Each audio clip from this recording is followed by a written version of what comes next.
Hey everyone, you deserve some chips after working so hard as Aberdeen City Council's chatbot all day. I prefer Megabyte snacks to Nita, but thanks for the offer. Hi,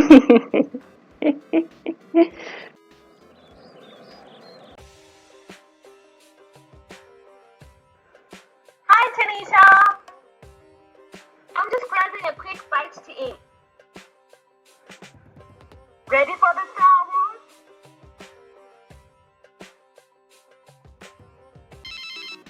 Hey, Kundai, thanks for your call. I was just sitting here chilling with AB1 on the sofa. Yay!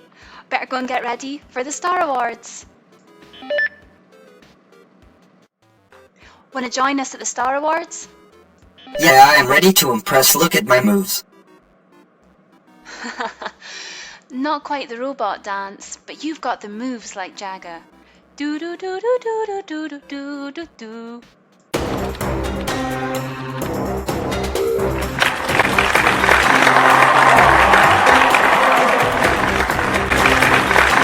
Good evening, everyone. Welcome to Aberdeen City Council's first ever virtual Star Awards. My name is Kundai Sinclair. And my name is Tanita Adario, and we are delighted to be your hosts for this evening. Tonight, we also have a special guest, AB1. AB1 is Scotland's first Microsoft bot. It was specifically designed for Aberdeen City Council. AB1 is looking forward to partying with you tonight and learning more about the council's customers and staff. So, a bit of light housekeeping before we get started tonight. The toilets are located, well, check your property plan for more details. If you hear a fire alarm, it is yours. So you better go over and check to see if you've burned the toast. And tonight you can expect a fine dining experience. Well, only if you cook and not me. I've been known to burn toast, Kundai. The delicious food will be provided by you to you in your own home. I hear it comes with an open bar. Well, cheers. Cheers to that and to a great evening ahead. There's lots and lots to look forward to tonight over the next hour. And no, not just our lovely company and jokes. The award ceremony starts with a welcome message from our Chief Executive, Angela Scott, followed by a film thanking staff for the response to COVID-19. We will then explain how you can enter our charity raffle to win a Kelly's cat and support the fantastic charity Charlie's House. We will then go through the nominees and award winners for categories such as Rising Star, Innovation, and Team of the Year, amongst many others. Our council co-leaders, Councillor Lang and Councillor Lumsden, will present the Long Service Award winners. Wow, what a great lineup. I'm definitely looking forward to that. Yeah. And when I read through those list of awards just there, it really is inspiring. And thank you to all the people who took the time to nominate their colleagues and take part in this year's Star Awards.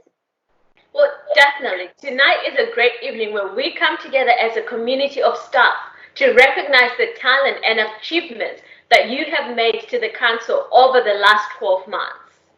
Yeah, and it's also a great time to learn what other teams have been doing, as we don't always get the chance to see or hear this. It is a chance for us to all come together as one team, one council, and one city to celebrate. And we would now like to invite Angela Scott, Chief Executive of Aberdeen City Council. Over to you, Angela. Thank you, Kundai and Tanita, and thank you for volunteering to be our MCs for this year's very different Star Awards. Good evening, and thank you for joining us. I just wanted to say a few words of introduction in advance of the awards tonight. Important, I think, to reflect on what's going on at the moment in terms of COVID. And it's clear that in a very short space of time, our lives have been altered very dramatically, both in terms of our work life and our home lives. We've been witnessing a developing public health crisis across the world, with each government learning and adapting as the pandemic spread. The news coverage has featured more and more about the human impact of the virus. And whilst important issues like personal protection equipment for frontline staff has featured highly, so too have the human stories of families who've lost loved ones. At the end of our lives, I guess we all expect to be with our close loved ones, to be able to say how much they've meant to us, and to hopefully reflect on a happy life together. The required isolation demanded in response to this infection has and continues to prevent families from being able to do this.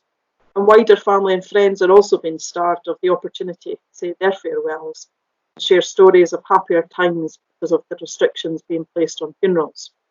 These normal rituals of how we celebrate a life at its end are being prevented, and it must make the loss of a loved one even more difficult to bear. Our thoughts must be with those families, and it's heartbreaking to think of the loss that some families have experienced because of the pandemic. And I know that we all feel that. If we ever needed a reminder of the fragility of life, then this pandemic has done that. I'm sure we're all readdressing what's important to us as a consequence of this reminder. We now appear to be through the anticipated surge. As the health crisis turns into a lingering financial and economic crisis, we will need to remain resilient and to tap all our sources of hope, trust and optimism in order to unlock creativity and build momentum for the future. We must build a momentum for the future, and we can do that, I think, by channeling positive sentiments and by encouraging our sense of community within the council, with our partners and with our communities across the city. It is important that we start sharing positive stories and creating uplifting moments as part of our efforts to reignite our resilient spirit. It is important to acknowledge the loss we feel, but we can counter that loss by channeling positive emotions, looking at where we've achieved greatness and where this may take us in the future. So tonight, our virtual Star Awards ceremony is an attempt to share some positive stories from our pre-COVID-19 world. Hope that as we move forward, they help to reignite your spirit as they have mine. Before we enjoy those positive stories from our pre-COVID world, let me take some time to express my gratitude to all employees of Aberdeen City Council, the city's health and social care partnership, for the huge contribution you've made to the global COVID-19 response. I know I've asked a lot of everyone during the pandemic, particularly those who've been on the front line. I fully understand that you have, of course, been trying to manage the impact of the public health restrictions on your own family and daily life, whilst trying to continue to deliver the critical services we provide to the city. I just wanted to say how incredibly proud I am of you and the contribution you're making to the response efforts. We tend to see the best of people in a crisis, and the groundswell of offers of support from you are a testament to that. Of course, many colleagues are supporting the response through going above and beyond in their normal roles to meet the challenge, either in terms of adapting services in order to keep them running, or indeed in taking the tough decisions to stand some services down. I have to say that's been my experience of staff throughout my time as Chief Executive of Aberdeen City Council, and therefore I'm not surprised to see that as case. I will never take that for granted. I'd like to take the opportunity to thank each one of you for your contribution today. And now on to some more positive stories and the real reason we're all virtually here tonight. Each year, the awards allow us all to come together, recognise and celebrate the work that's been done every day across every service in the organisation. This year is no exception. I recently took the opportunity to remind myself of our organisational purpose, to ensure that the people in place of Aberdeen prospers, but in the event of harm happening, to support the rescue and recovery of the people in place of Aberdeen from that harm. And as I reread it, I found a bigger meaning in that statement than it perhaps had for me pre-COVID. As we operate out with all the normal conventions that we used to, whether these be because of a pandemic or financial constraints, it's important that we all truly connect with that purpose, contributing as much as we can, and doing that both as collective and as individual teams. I believe that by connecting to this purpose, we not only provide hope and meaning to our staff, but to our citizens that we serve every day. As a local authority, it is our responsibility to make a real and lasting difference to the individuals we serve and to the city, and all the stories, teams and projects you will hear about tonight. Like, the stories represent just a fraction of the enormous amount of work being done by colleagues every day across Aberdeen City Council, and paint a very vivid and positive picture of what can be achieved through a shared and common purpose. While not everyone can walk away with a coveted award, the one thing we can definitely all share is in the huge sense of pride who we are, what we do, and most of all, in each other. As we look forward to the awards to be presented tonight, let's celebrate the positive stories and achievements of our colleagues. COVID-19 has brought into focus the interconnectedness of our health and well-being. It also reminds us that many of our colleagues are daily involved in supporting life, supporting the end of life, and celebrating people's life. Each time we clap tonight, let's clap for each other for the contribution we've all made to our purpose as an organisation before COVID, in response to COVID, and the contributions we will continue to make going forward. Let me finish now with the following quote. The pride in who we are is not a part of our past, it defines our present and our future. I hope you enjoy the evening. Thank you.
Thank you, Angela. Great to have you with us tonight. And yes, I think we can all agree that Aberdeen City Council has risen to the occasion in relation to COVID-19.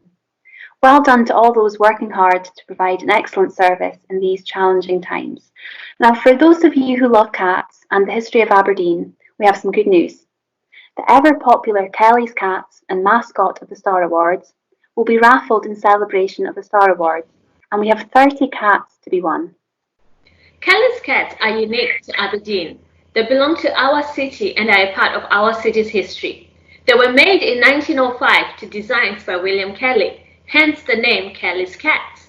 The design from the cats came from the leopards in the city's coat of arms.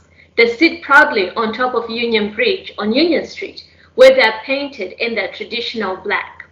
However, tonight's cats have been created by the team at Duffy Park and are painstakingly hand-painted by Stephen Shaw. To enter into the draw to be in with a chance of winning a cat, it's meow or never. please make a donation on the Just Giving page. You'll see the link here at www.justgiving.com/fundraising/Star Awards. Please make sure to include your full name or you won't be included in the draw. There is no minimum donation and you can keep the amount private if you like. It's only one entry per person. Good luck. Entry is now open until 8 p.m. on July 25th. 30 names will be drawn at random. The names of the winners will then be posted on the intranet, so please do keep a lookout after this date. And for those of you who are worried about how you will receive your cat, we will arrange a socially distanced delivery directly to your home. What a perfect way to raise money for charity and a chance to win your own Kelly's cat. The Star Awards are a time when we focus on our organization and achievements, but that doesn't stop us from using this event to support local charities that make a huge contribution to our city and its people. To me, this is one of my favorite things about this evening because it unites us all in a common cause. And this year's charity is Charlie House. Charlie House is a local children's charity which supports babies, children and young people with complex disabilities and life-limiting conditions in the northeast of Scotland. It was founded by a local mom called Tracy Johnson in 2011, and since then she has organized hundreds of activities and projects to support families when they need it most. During these unprecedented times, Charlie House has seen an 80% increase in requests for support amid the COVID-19 pandemic. So your help tonight is more appreciated and needed than ever. We've set up a Just Giving page for your donations, so www.justgiving.com/fundraising/Star Awards. Donating through Just Giving is simple, fast, and all the money raised tonight will go directly to Charlie House. So it's an efficient way to donate, saving time and cutting costs for the charity. Our aim tonight is to raise £2,000. So come on everybody, help us to meet this target and make a difference to the lives of young people in our city. The first category tonight is for the Rising Star Award, recognising a member of staff who has made a significant impact within a new role. This could be a young person starting out in their career, an apprentice, or anyone who has recently joined the organisation or moved to a new role. We are fortunate at Aberdeen City Council that we recognise staff who have gone above and beyond to provide excellent service and have made an impact. Please welcome Rob Polkinghorne, Director of Operations, who will present the Rising Star Award. Good evening. 3 finalists for the Rising Star category are David Bartlett, Dale McKinnon and Andy Kinghorn. I'm the Assistant Operations Manager in Environmental Services. I have been for the last almost a year, 6 months acting up, and then I've been sort of full-time for the last 6 months. I've been with the council about 15, 16 years now, and sort of worked through various jobs, and now I'm sort of in a position where I've got quite a lot of responsibility and been able to apply some of the skills and knowledge that I've gained along the way. So it's been quite a busy last year or so for me, and there's been a lot to sort of take on board. So yeah, it's been a bit of a whirlwind year, I guess. The challenge, it's a very dynamic role. It sounds a bit of a cliche. There's no 2 days the same in this role. Also, I like the fact that you can really see the results of something you've been involved in. So really something tangible, like a big project coming to an end, or even just like a culmination of wee projects coming together for like the Bloom entry or that. There's something you can really see and feel. Seaton Park I've been involved a lot over the last sort of 10 years with Seaton Park, and it came to sort of ahead last summer. We had the Friends of the Park had involved McDonald's volunteers, we had volunteers from the school involved. We had a group of nursery kids for Tillydronan. They were doing like outdoor learning. All this sort of coincided and happened on the same day, and as we were going around the park, it was such a buzz. There was so much going on. So I hope that I can play a big part in the future environmental services. Like as with everybody in the council, it's so challenging just now, and that's more so year on year. But I just think there's opportunity there, and there's scope for us to develop as a service, and I think I can be I hope I could be a big part of that in the years to come as well. My name is Dale McKinnon. I'm the ELC Academy Project Lead. A big part of my role has been to support the recruitment of early learning and childcare staff. I started by mapping out the pathways into early learning and childcare careers. The pathways all seemed highly complicated and confusing, and I just wanted to simplify things if I could. There are still many misconceptions about working in the early learning and childcare sector. We need to position the ELC sector as a rewarding and positive place to work, emphasising that the workforce is skilled and qualified. We need to challenge existing myths around the gendered nature of the work. We need to emphasise the professionalised nature of the ELC sector.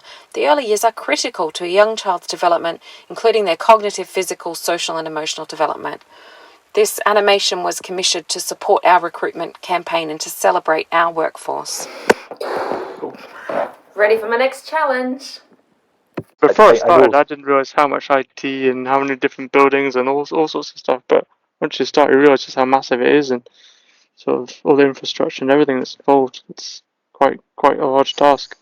I met David probably, I'm going to say probably about 18 months ago, 2 years ago, and it was in response to all the usual IT problems that I was having with my phone, computer and iPad, and I went into the member support room and there he was waiting to assist me, and I thought, what a charming young man. That was my first impression of him, and as he helped me very patiently to try and get all my IT issues resolved, I just thought, he's so patient and understanding, and the skills very much of a teacher really.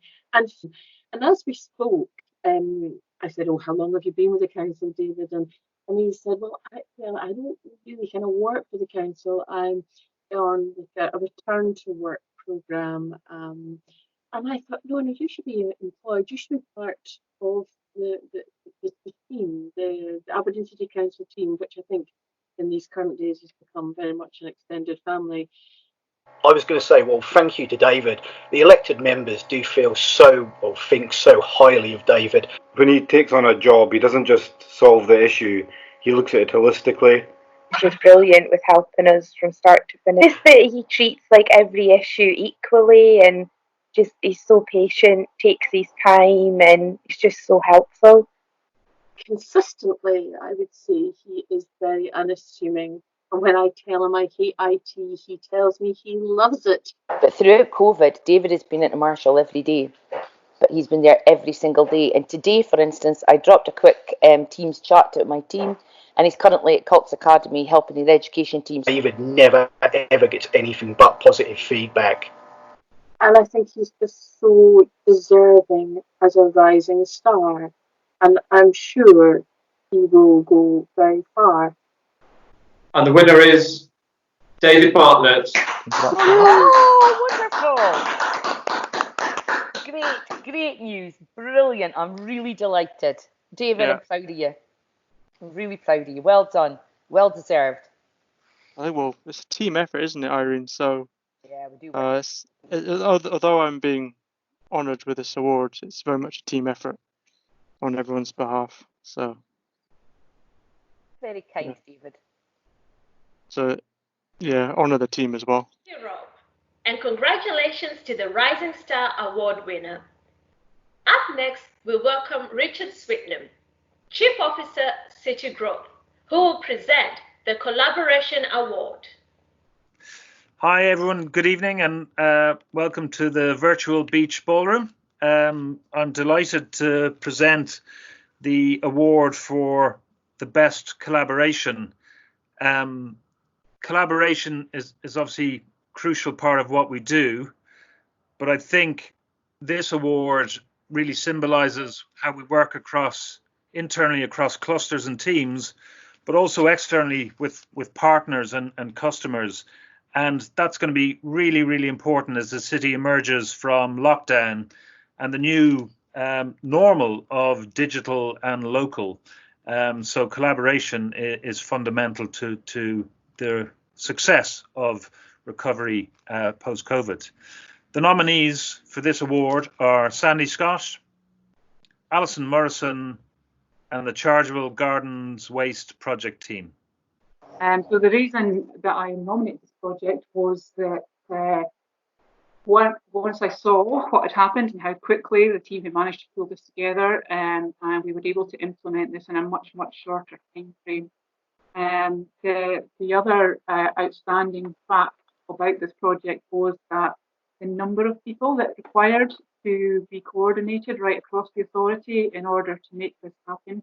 And certainly without the coordination and the cooperation of many services across the council, it is undoubted that this would not have been able to happen.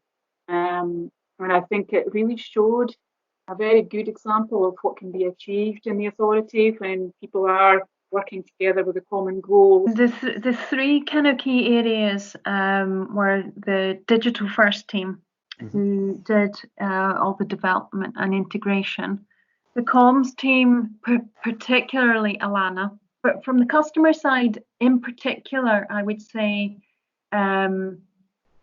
Chris Brewer and Angela Taffrey, but Chris particularly in the contact centre. They took a lot on, I think. Clearly, we as the waste team had given it some thought as to what that might mean, and particularly in relation to our operational services. And that's particularly one other aspect of this that we haven't touched on too much, is the bringing on board the collection crews and having them understand the changes that they would have to make, because really they were critical in ensuring that they understood what the service was and they were emptying the correct bins and they were dealing with the non-compliance as required. For those other services that Chris has been mentioning that were critical in delivering this, they weren't really aware that we were planning this until after the decision had been made. So they kind of had to rally themselves in readiness and rearrange their work schedules in order that they were able to deliver something like this in the short time frame we were given. My reason for nominating Sandy is around her being the person that kind of comes to mind when you think about collaboration, and she's typically modest when you say this to her, because she says, "Oh, I don't know how else to work. It's just natural." But I think that is modesty, because to be like Sandy and to be that kind of teams focused and generous and appreciative and curious and all the things that you look for in a great collaborator, that takes effort. And Sandy makes it look effortless. For me, the kind of standout example around the Microsoft project, in terms of how she's worked with colleagues in Microsoft and brought everyone together as a highly performing team. But also the fact that she's so visible and helpful and aligned with the digital champions that we've got, our super champions, our change practitioners. Sandy has always worked in this way across our cluster and across the organisation. She's extremely visible in the leadership forum, and she's used Teams and Microsoft to really ramp that up in terms of how best we all work together and have those open conversations and share and learn with each other. I was thinking about the fact that we're doing the Star Awards like this, and the fact of the experience that we've just come through, and a large part of the fact that we've stayed really quite resilient through this and we're able to have sessions like this is all to do with collaboration. We've got loads of remote teams, we're working in this way, and we've been able to work in this way because of the tools, yes, but what is always behind the tools are the people that make it happen. And the collaboration, the change that we've gone through, and that, we would have certainly not have been as successful as we have been in terms of the adoption if we hadn't had somebody like Sandy involved. Again, what I think is true is that Aberdeen City Council is full of amazing, interesting people that you'd want to collaborate with. Why would you keep yourself to your own teams when there's a huge number of people? That struck me when I first started working for Aberdeen City Council. Moved back here from Glasgow, and I was kind of dreading it, and then I got here and got to Aberdeen City Council and just found all these amazing people that I thought, God, yeah, those I'd love working with them. And the great thing about my job is that I get to. I'm not aligned to any particular service or any particular area. I get to work with all different areas of the council and get an insight into the mad and interesting things that they do. It was really, really clear that Alison had an extremely clear sense of actually how we could work together.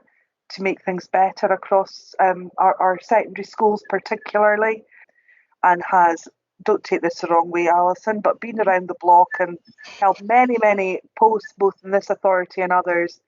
She's got a really clear sense of actually, I think, where as a system we'd lost a little bit of confidence, and she's got a real ability to build confidence, to get people feeling almost in a place where they can innovate. She's a great empowerer of people. She starts from where they're at, and she helps people feel confident about the changes that they're making. So I think that ability to harness, if you like, the strength across our system and really make all of that strength pull in the same direction. It all started when Aberdeen Grammar School was inspected in late 2018, and it was a successful inspection, and we learned and gained a lot from talking to inspectors about learning, teaching and assessment. And also as an associate assessor, I go around the country and inspect other schools as well. So I do have a fair bit of experience looking at what high quality learning, teaching and assessment is and how we achieve that. As a team of people, as a team of secondary leaders, can deliver that for all our pupils across the city. We talked about how we could put in place a model where we would share our experience in professional learning about what makes for high quality learning, teaching and teaching. And on the back of that, we then set up a series of learning and teaching visits across each secondary school.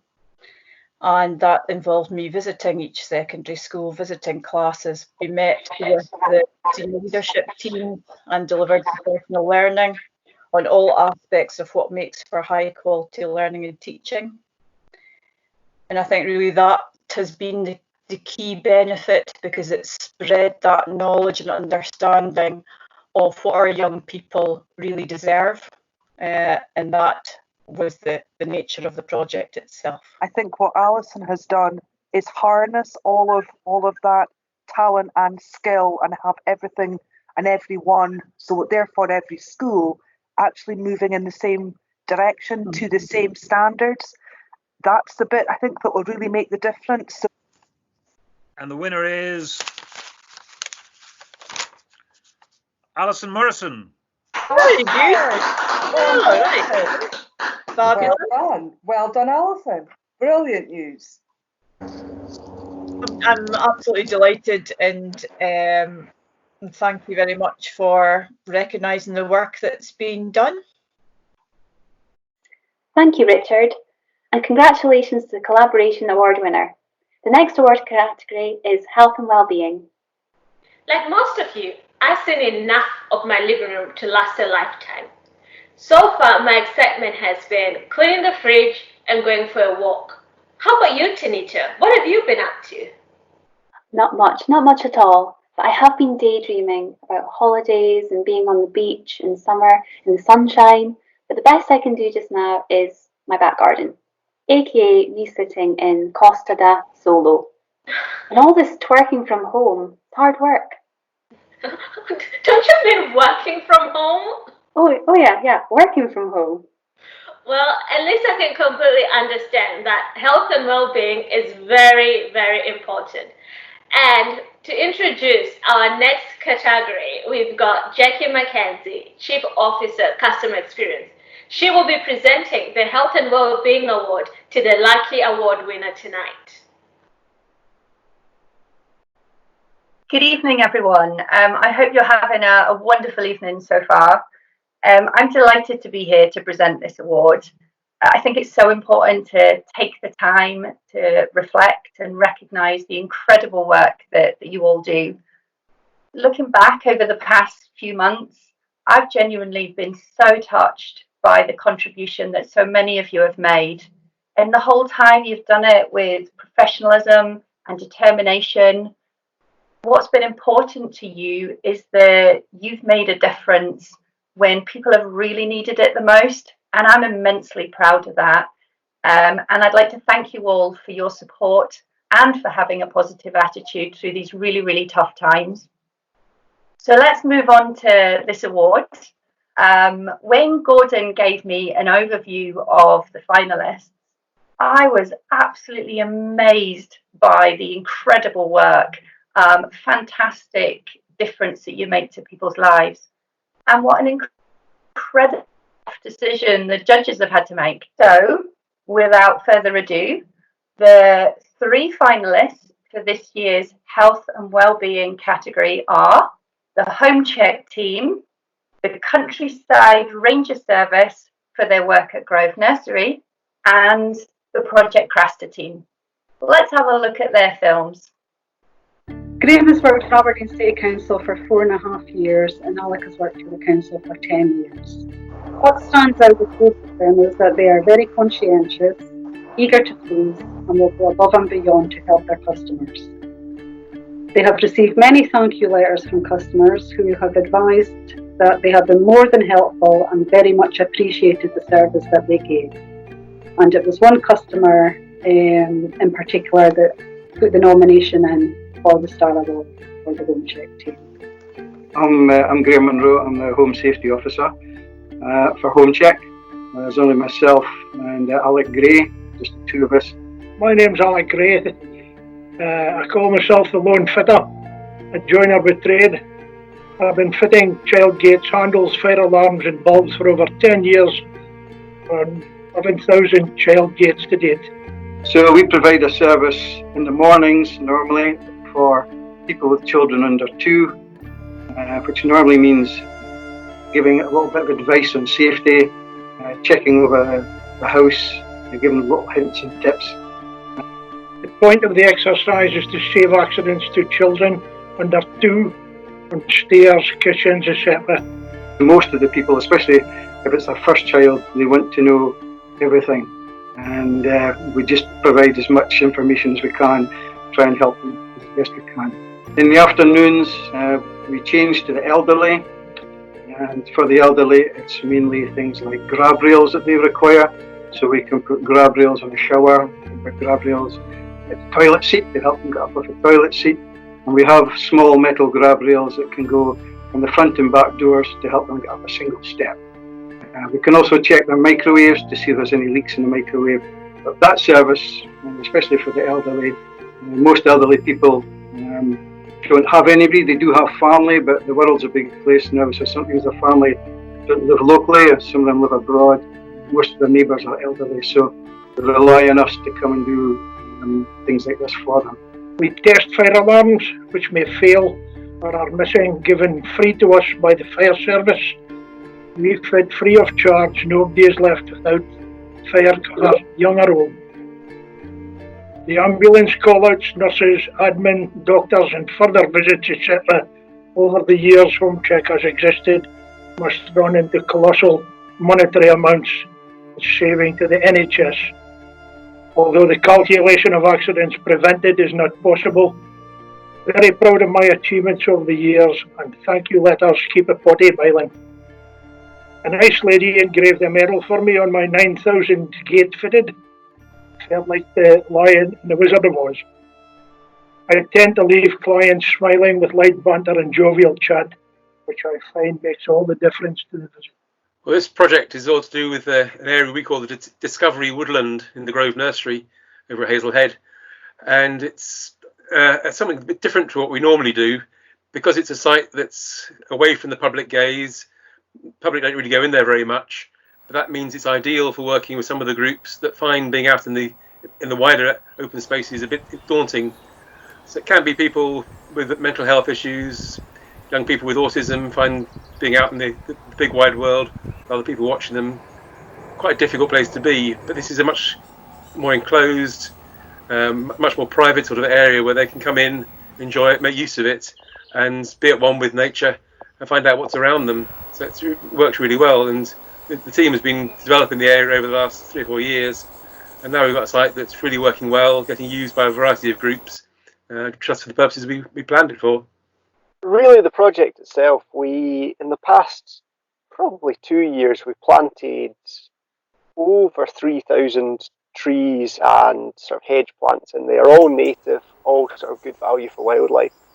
The woodland in there was very good, like Ian says, it was quite enclosed, but it was quite sterile, it was very blocky. So what we tried to do is sort of homogenise a bit, bring in benefit for native wildlife as well as the people. So the entire planting scheme was designed with clearings, with paths. It's designed as a place where people and nature can really sort of come together and work together in a way that they can't in a lot of areas in the city. It's an area where we will have quite high footfall. It's an area where we will sort of gather resources and things more than we would anywhere else. And that really is a unique experience for a lot of the people that we want to use the site and are starting to use the site. And I think the best thing about it is we've done all this work. It's been funded externally, and all the planting and everything else has been done by the user groups who are using the site. They are benefiting from the site, so they're all invested in the future of it. We're already seeing how it's changed people's lives, and not just in a small way, but in a massive way.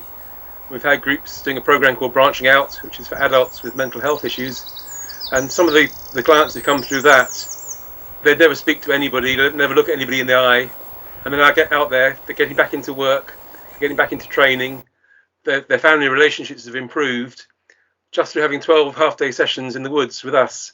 So what more can we want to achieve than changing those lives for all those families, all those people in the city? Well, hello everyone, I'm Stephen Shaw, and I'm very proud to have the opportunity to talk to one of this year's Star Award finalists, the team behind Project Craster. Hi everyone. Hi Stephen. Hello Stephen. Hello Stephen. Now, I think the best way of doing this is to let the team introduce themselves and tell us a little bit about their involvement in this amazing project. The initial goal of the project was to encourage young people in primary schools to get out and grow vegetables, and also to find out where they come from. And actually it's fun to get out and gardening. The project started really well within promoting young people to be healthy, and also to encourage and improve their health and well-being. I've really had fun today, and I'm looking forward to seeing the plants grow. I have a garden at home, and I think I'm going to ask my mum and dad if I can try this. It's been a fantastic project, and the kids have really looked forward to it, really enjoyed it, they've had a great day. Oh, perfect timing. Hello Bella, hello Craster. I'm one of the graphic designers here in the City Council, and I was lucky enough to be involved with all the animations for Project Craster. I immediately saw the benefits of the idea after a few meetings. I then came up with the initial drawings of the two main characters, which then led on to the actual animation. Once we knew what the characters were going to look like, Danny and I sat down to work out the rest of the videos, and we decided to use green screen again. But what was different this time was that the characters were going to come from cartoon land and bring them into the real world. So we sat down and had to choreograph each shot, so Danny knew where he was going to stand and what he was going to say at a particular time, so we could drop the animation in at a later date. It also demonstrates the positive way in which a number of different services can work together to achieve and develop an idea that benefits everyone, getting the Council's various messages across to the public in a very creative and effective way. I think Project Craster is a perfect example of the Council's faith in its staff, not just by helping promote and take an idea forward, but using the technology that it's investing in to get that message across, and who knows what we'll be able to achieve in the future with further investment. So what now? Do you have further plans for Project Craster? There is more plans for Craster and Bella. They're not finished yet. You haven't seen the last of them, that's for sure. Well, maybe we should leave it to the stars, the great Craster and Bella, to have the last word. I can't deny it. I've been very successful since the Project Craster videos. I've even bought my own island, but the bee came with me. But I can't have everything. I really didn't like working with those kids. I didn't walk straight. I got fed up smiling all the time and waving.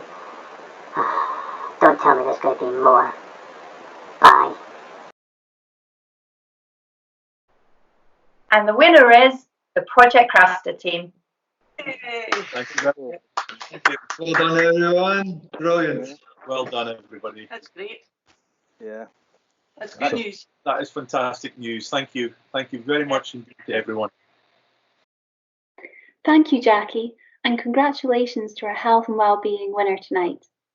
Please welcome co-leaders, Councillors Jenny Lang and Douglas Lumsden, who are joining us next to present the Long Service Award winners. On behalf of all the elected members, may we echo the sentiments that Angela expressed in our opening message and say thank you to all members of Aberdeen City Council staff who were involved in our city's response to COVID. Many members of staff are working round the clock to ensure vital services are still delivered to the people of Aberdeen in these incredibly demanding circumstances that we find ourselves in. As a local authority, we are very much at the forefront of the recovery work around COVID, and the people of the city are looking to us to help restore some sense of normality to life. That we're able to do so is down to the continuing dedication of staff. More than ever, there is an appreciation of all that we do as a council, and more to the point, all that you do in your various roles. I now will pass to my fellow co-leader, Councillor Jenny Lang. Many thanks, Douglas, and for that introduction. Douglas and I are delighted to have been asked to hand over the Long Service Awards. Tonight it's about us honouring and recognising those members of staff who've been working for Aberdeen City Council for 40 years. But before I go on and highlight those staff members, I just wanted to pay recognition to one staff member that we sadly lost last year. Alan Gray was a senior gardener who'd worked for Aberdeen City Council and was based at Duffy Park. Unfortunately, Alan sadly passed away last summer, but he would have been recognised tonight for 40 years service had he still been with us. And I know that you and his colleagues will want us to pay tribute to Alan because his work in the city has left a lasting legacy in the parks and green spaces that he can be remembered long after his passing. Now, 40 years of service is something that we should all take a moment to think about. To serve the people of Aberdeen City for 40 years is a remarkable achievement, and one that all of our recipients this evening should be very proud of. These individuals will have witnessed and been part of significant changes within Aberdeen City Council, but they continue to dedicate their time and effort for the people of Aberdeen. I hope that you will all join us in congratulating each of the award recipients. And even though we are not all in the same room at this time, give them a round of applause when we call out their names as a way of us showing that we really appreciate the work that they've done and continue to do for the people of Aberdeen. The first recipient this evening is Derek Ledingham, who is a janitor within our schools.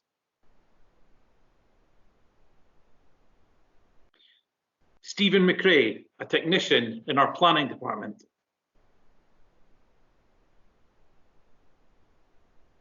Brenda Reid, who's a design technician in our external communications department.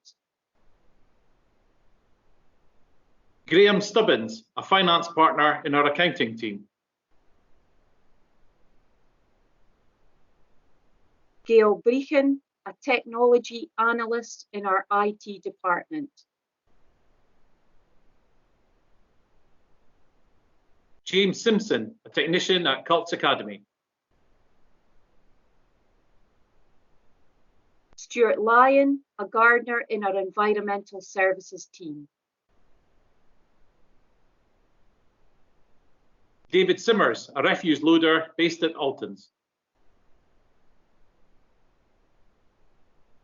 Kenneth Much, a road operative based at Tullis. James Coots, an engineer based at Kitty Brewster. Dennis Duncan, a painter based at Kitty Brewster.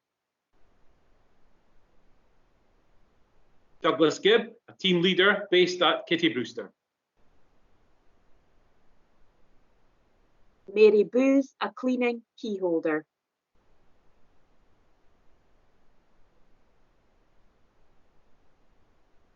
Susan Allen, a teacher at Quarry Hill Primary. And last but certainly not least, Brian Angus, a deputy head teacher at Cults Academy.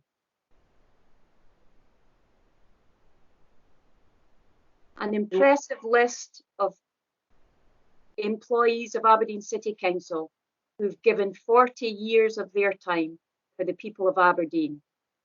Thank you for joining us and appreciating these very worthy recipients of their awards.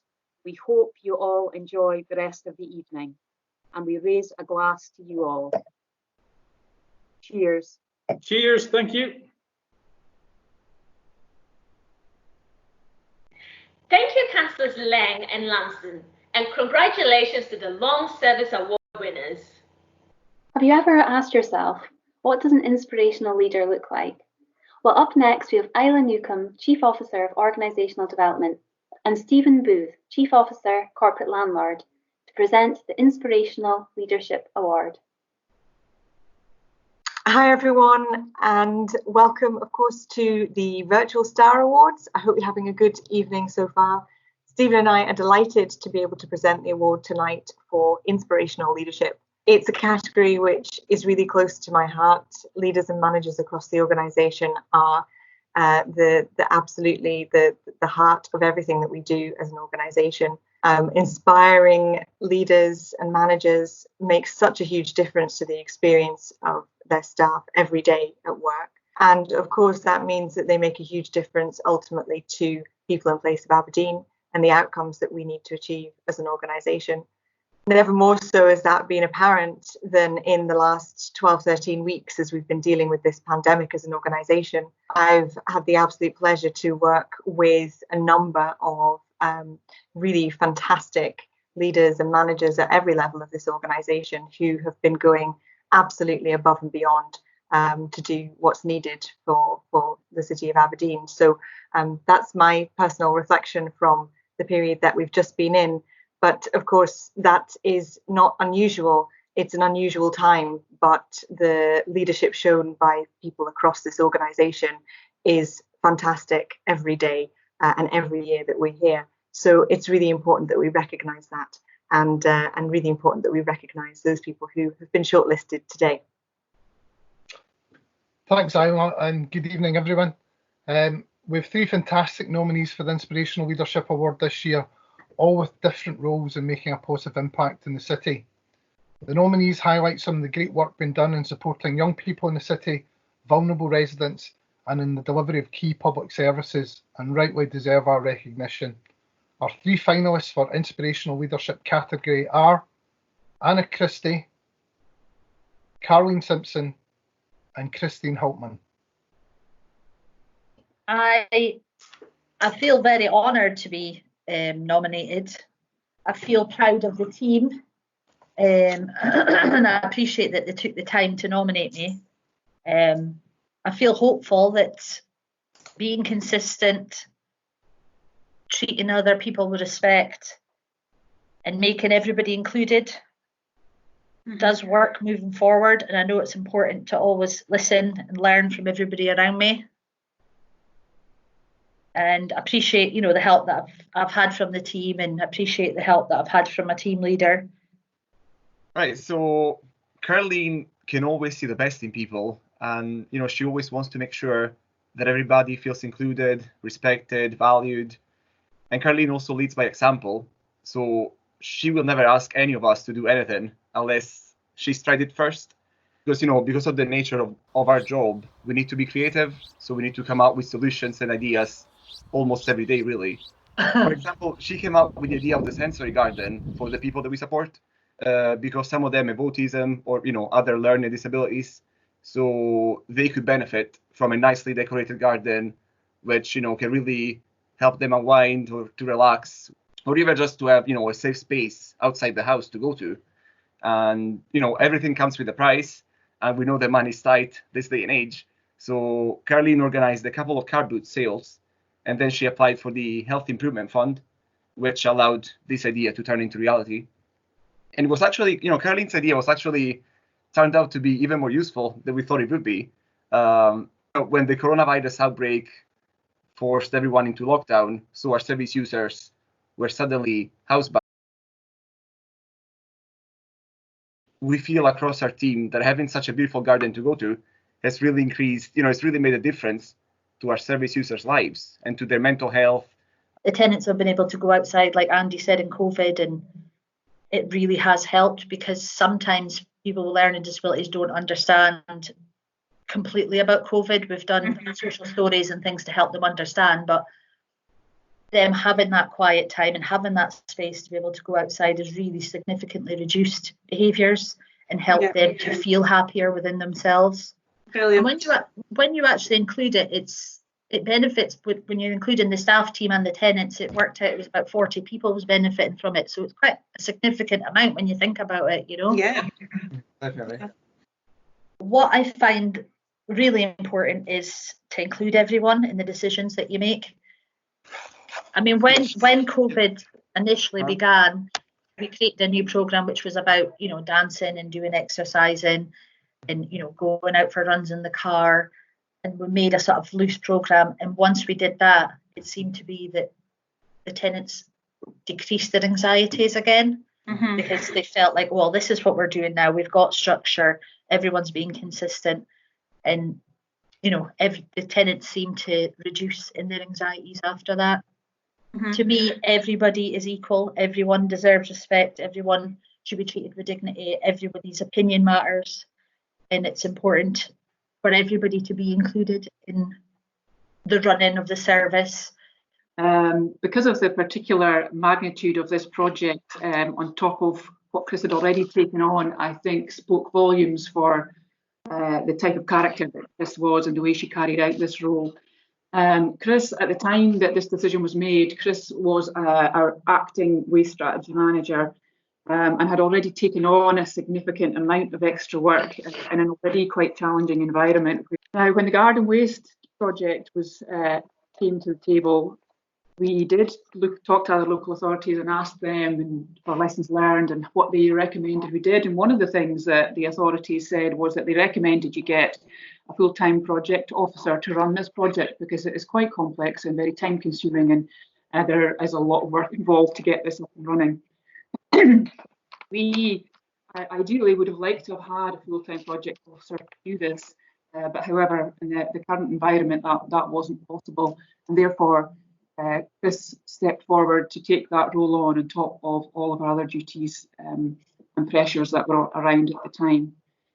So I think that, considering all of that, and coupled with the fact that this project was set up and implemented in the extremely short space of time that it was, is tantamount to the leadership skills and the management skills that Chris had to allow all of that to happen, and still manage to not drop any of the other balls that she was trying to juggle at the same time. In terms of Chris being an inspirational leader for me, I was in a new role. I'd never gone through having a new service implemented like this. As Pam was saying, we were under tremendous pressure. And for me, Chris was an inspiration. I was extremely impressed with how she kept the team at ease, and managed our expectations, managed customers' expectations, and that helped me in my new role. And really, she's someone that I look up to, and that I think I and others can learn a lot more from.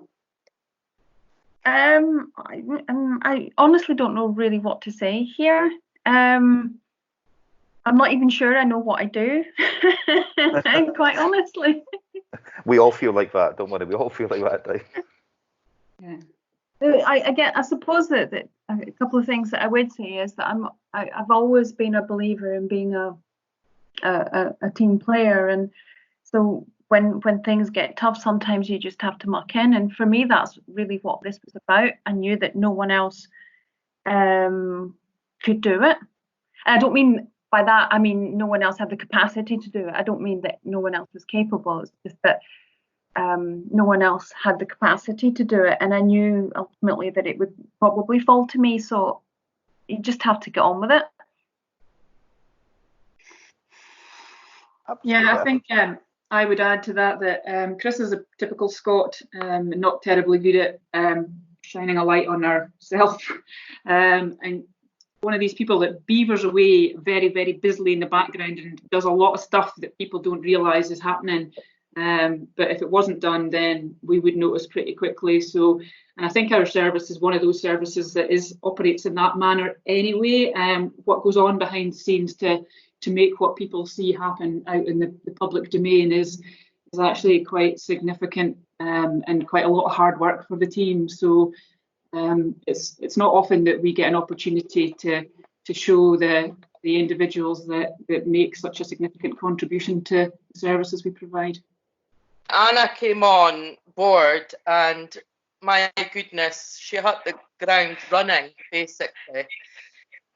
She immediately saw, that the team was low morale.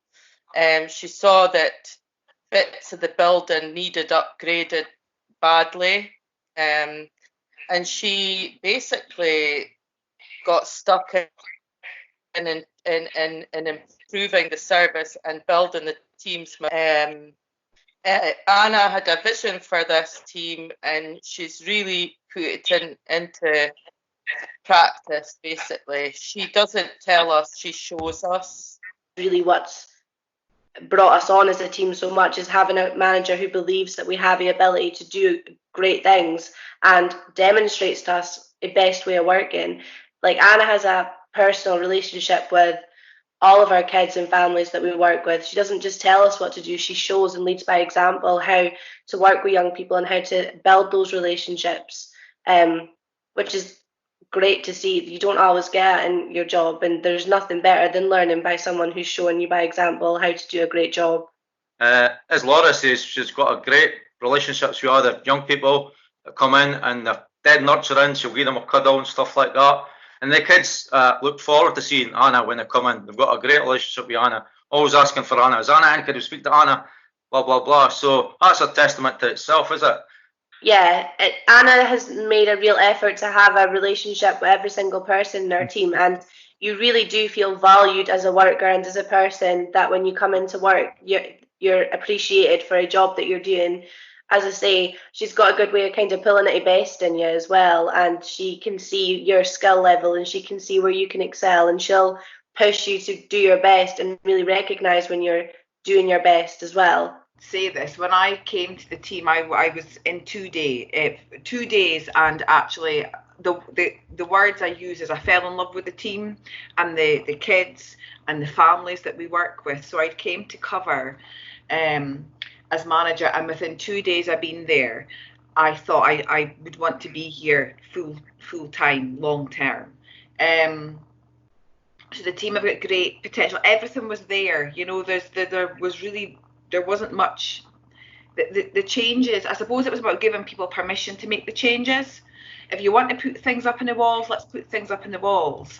If there is a load of rubbish in a cupboard, go get the wheelie bin and let's just throw the rubbish out. So I suppose in terms of myself,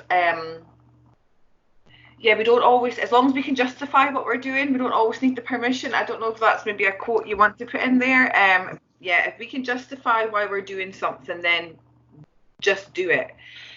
We're trying to, we've built a home at Westburn for kids who feel unsafe during the day. The difference is you just don't sleep over, but you can come every day and you feel safe and secure. I think as well, one of the things that I'm very aware of, and this can't be put in the video, is I very much see myself as a human bin, okay? And the human bin, as a manager, is I'm there to contain the staff, because the staff need to empty out, I need to make sure that they're all okay, so that they can go out and make other people okay. Okay, so I'm the emotional human bin, and that is my only job as a manager. But yeah, in social work, the only tool you have is yourself. So I think that's why it's really important to have personal relationships with our with the whole team, have personal relationships with each other, because what we do is personal.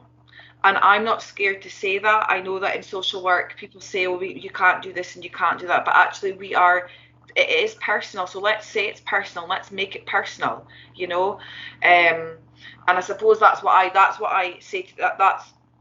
That is what I say to the team. That is what we do. And as a team, we will get personal with each other and with our families, because that's what we're here to do. The only tool we've got is ourselves sometimes. So and the team use themselves very, very well in that.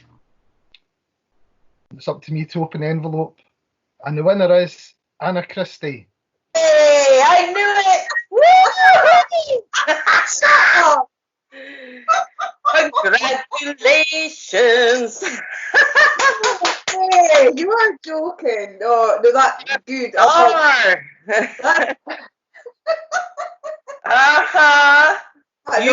it, boss. You deserve this. That's yeah. You're never before have I been speechless. No, that wow. Oh no, I'm chuffed. No, chuffed, Julie and Laura. I'm chuffed for you. I'm chuffed for the team. Anna, you really deserve. That's so good. Best news I've had in all the lockdown. Congratulations to this year's Inspirational Leadership Award winner. For us as an organization, the quarantine period has shown where we are at in terms of our digital journey. It has provided us with an opportunity to use various digital tools to stay connected with customers and staff. It has also challenged us to consider innovative ways to improve the way we do business. I believe that in the next 12 months, there will be a lot more candidates vying for an award for this next category. However, this year, Andy McDonald, Director of Customer Services, will be presenting the Innovation Award to the lucky candidate. Hi everyone, I'm delighted to be here this evening to present the Innovation Award. I'm sure you'll all agree with me that the last 12 months has seen a massive amount of innovation around the council. I couldn't be more proud, and seeing this event being hosted on live events, it's just a fantastic achievement. So congratulations to everyone.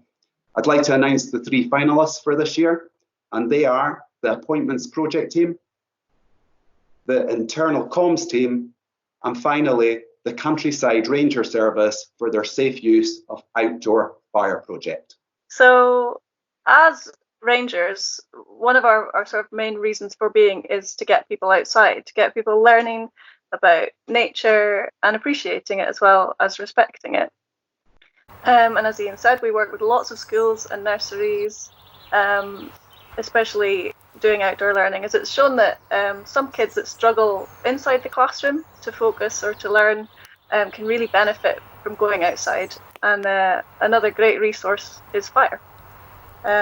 So we do quite a lot of fires with different classes and school groups. We get invited or asked along to help out, and that's because teachers either don't have the experience or the qualifications or the permission to do it themselves.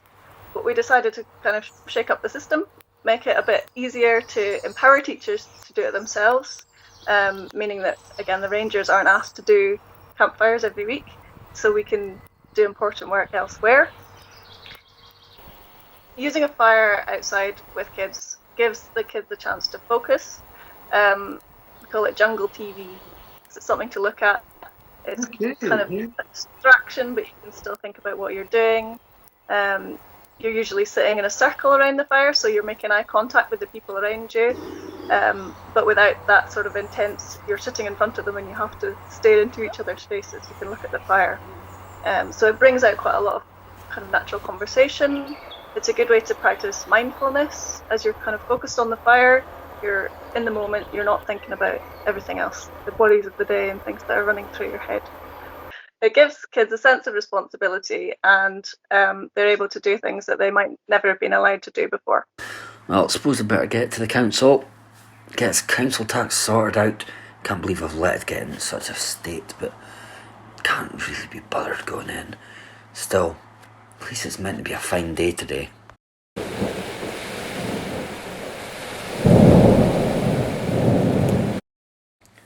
Oof.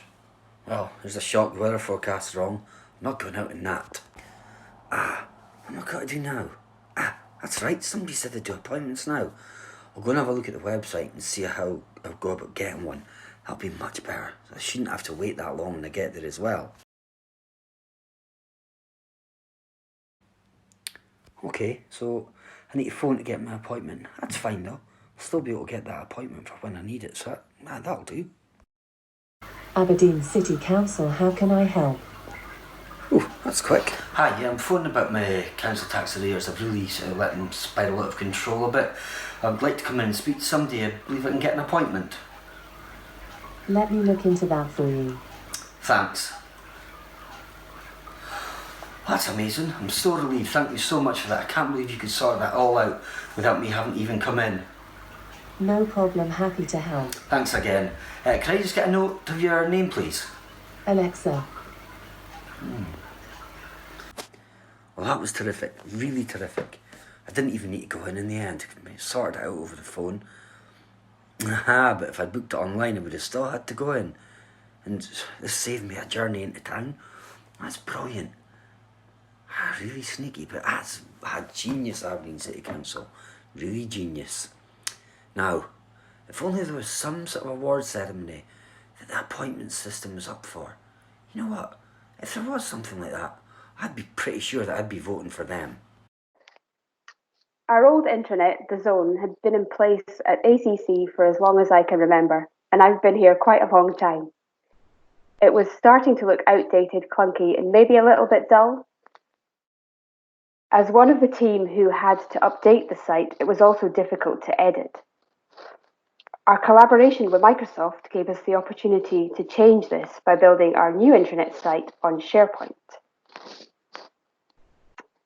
What I really like about the new intranet and what I'm really proud of about this nomination is the fact that the new intranet is really employee-led. When you look at the current newsfeed, it's a mixture of corporate messages and also messages that are completely written by employees. And the diversity of that content, that really comes from you, that comes from the employees of Aberdeen City Council. And it's really easy to get something on there. If you have something to share, you can email internal comms and we'll help you tidy up the content if it needs it, or you can post it directly yourself on Yammer. And yeah, what I love about the internet is the fact that when you look at it, the top thing on Yammer, it's just the last thing that a member of staff commented, which makes it really democratic, I guess. The Blether in particular, which Paula mentioned, is run by a dedicated team of colleagues, and they have complete control over the content. We're always surprised to see the kind of things that come out of the Blether. It's really informal and really uplifting, and it's fantastic that it's a team of employees from all over the council that are contributing towards that. The other bit of the internet that I think is fantastic and I feel really proud of is that it's always under development. Because we built the internet in partnership with Microsoft, it means that we're always going to get the latest updates that come in. So as the features from Microsoft evolve, so will our internet evolve. So you can expect to see the internet grow and get cool new techie features over the next few weeks, months and years, and that's really exciting, I think. And the winner is the Countryside Ranger Service for their safe use of outdoor fire project. Congratulations, everyone. Well done. That's really good news. Thank you. Well done, Ian. Thank you. And well, it's good for the whole team. It's not just me. It's a whole team effort. Brilliant effort. Yeah, I'm really pleased for you guys. That's superb. Thank you, Andy, and congratulations to the winner of the Innovation Award. Just a quick reminder that both Charlie's House Just Giving page and Kelly's Cat Raffle are still open. Please go to www.justgiving.com/fundraising/Star Awards. Now please welcome Steve White, Director of Resources, who will present the Pride in Public Service Award.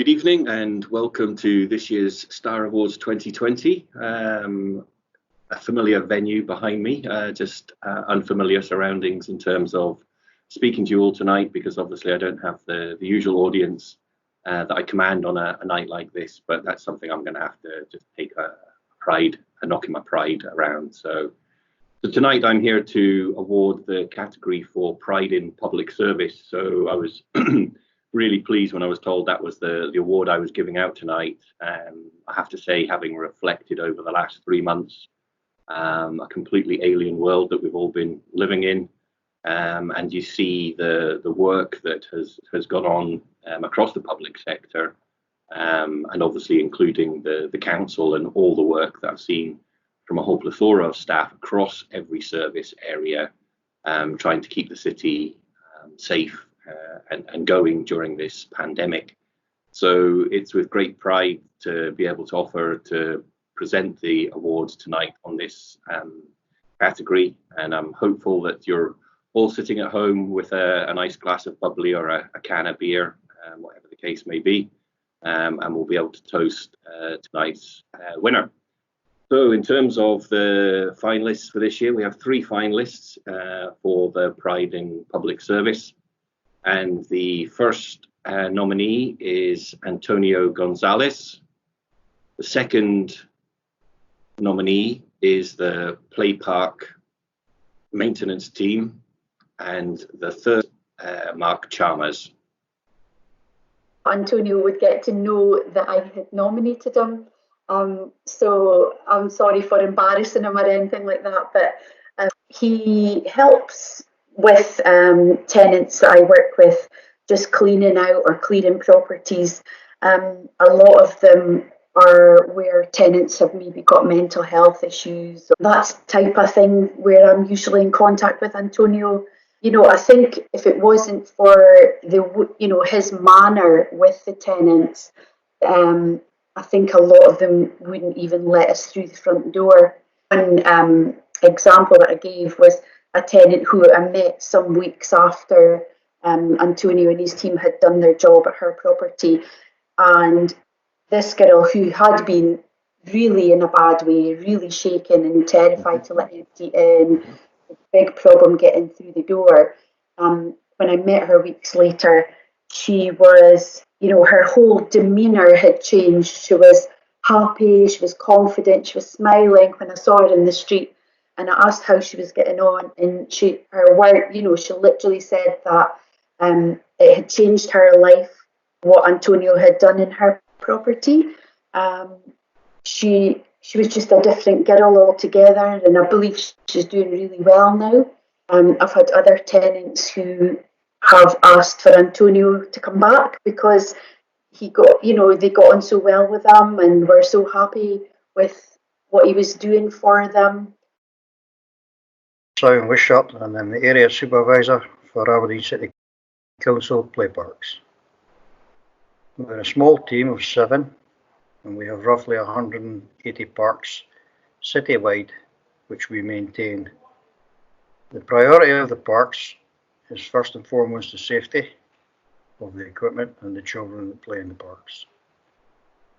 Secondly, the park should be clean, tidy, and maintained in a good condition.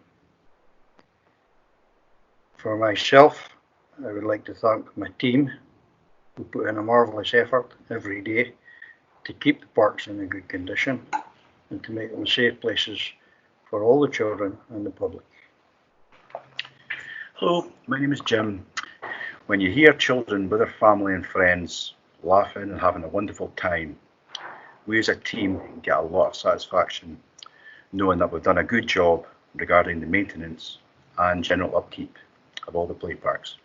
Hi, my name's Annette. I'm a play area inspector, and I would just like to thank you for our nomination.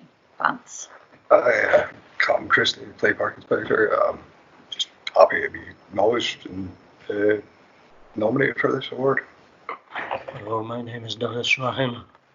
As a small team, play park team, we try to ensure that all the play parks in Aberdeen are clean and tidy and safe for public of all ages to use. And once again, I'd like to reiterate the teamwork that goes in and the effort that goes in to keep the park safe, clean, tidy and well maintained. Thank you very much. I nominated Mark for his role as Clerk of Works on the new build housing at Manor in Smithfield. Mark's initial job is to report back to myself on quality, constructions, health and safety, weather and the likes. But Mark's actually taken a further step. He's now become basically the face of Aberdeen City Council with all the new tenants. Many of our tenants have recently arrived in the country as refugees, or what we class as New Scots.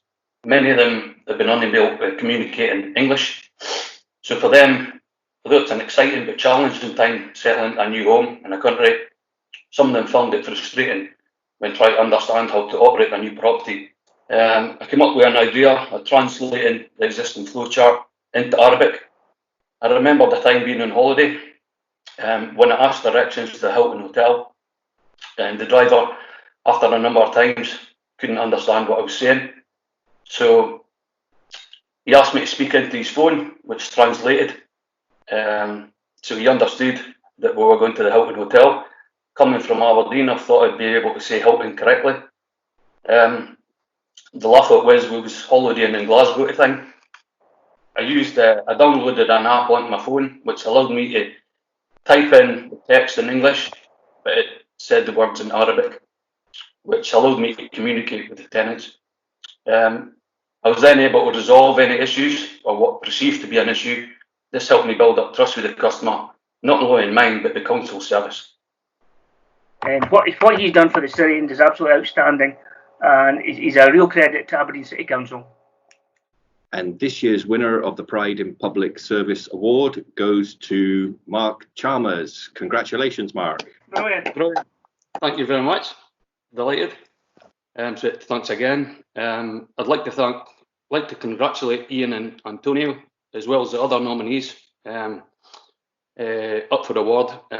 Truly, we're really all winners. Yeah, but again, thanks very much. I'm absolutely delighted. Thank you, Steve, and congratulations to the Pride in Public Service Award winner. We now invite Angela Scott to present the Team of the Year Award.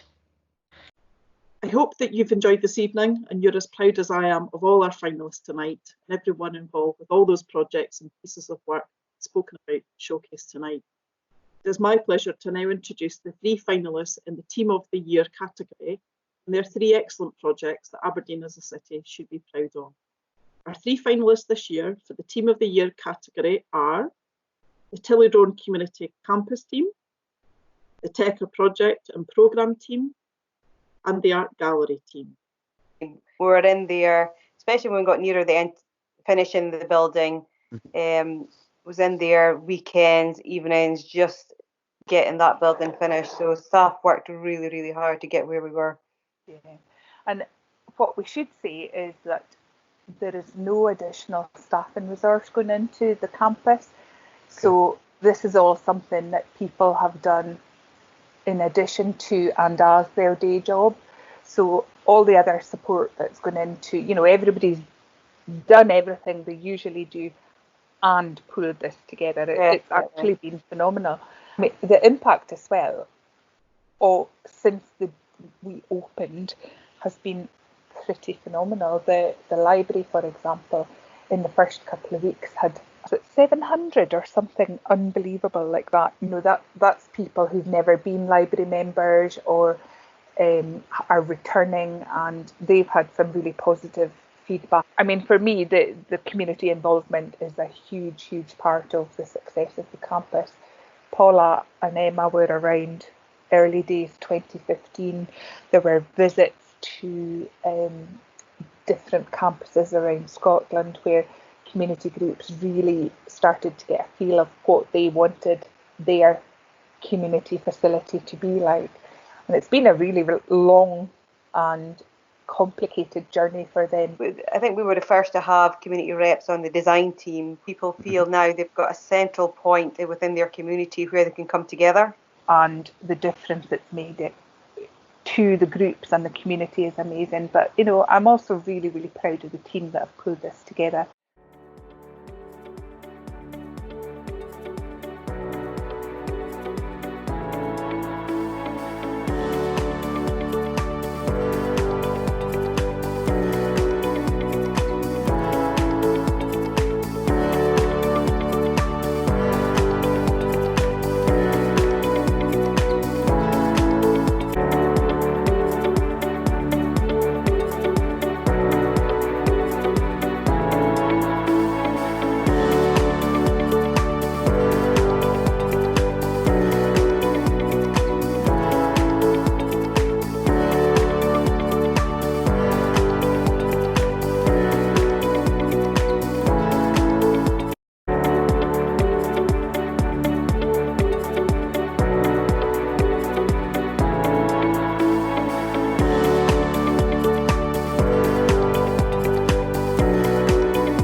And the winner of the Team of the Year is the Art Gallery. Amazing! Yay! Done, everybody. Fantastic. Wow. What an inspiring bunch of people. And congratulations to our Team of the Year. Tonight has been amazing. It has been a great opportunity to learn and hear about the work that is going on in different parts of the council. And we would like to thank the unsung heroes who've been working hard in the background, ensuring that this evening goes well. These heroes are our respective husbands who were extremely helpful over the last 5 weeks and have been used as sounding boards as we prepared to host tonight's event. They have been real troopers. They've heard us reciting the script over and over and over again. So yeah, thanks to them. And thank you and to everyone who's tuned in tonight to join us. We hope you've enjoyed yourselves. We've really enjoyed being part of this. It's really rewarding to be able to showcase the work of our colleagues in this way. We have a few additional thank yous to make, as events like this do not happen without the help and support of many people. We want to say a big thank you to our external judges who are from many different partner agencies. Without them, we would not have such a robust judging process. So thank you for your assistance. And thank you, John Smealy from Marketing, for your help creating the posters, the programme and the logo. You always give us fantastic artwork, so thank you very much. We also want to thank CMT and our elected members for being such keen supporters of the Star Awards. The project team really appreciate the backing you give us and for granting us the autonomy to organize these events. The feeling of empowerment the team has really drives them to improve the Star Awards year upon year. And thanks to the project team members who include ourselves, Wendy Coots, Alana Morrison, Stephen Shaw, Karen Gathram, Arlene Dunbar, Kathy Lewis, Gordon McDade, Martin Orchard, Gary Watson, and last but by no means least, Martin Wiley. Thank you. Well, ladies and gentlemen, that's the end of tonight's virtual Star Awards. We've laughed, we've cried, and we've shared many different experiences together. Now it's time for us to close the show. Thank you so much for watching, and let's keep this party going, but in our own homes. Good night.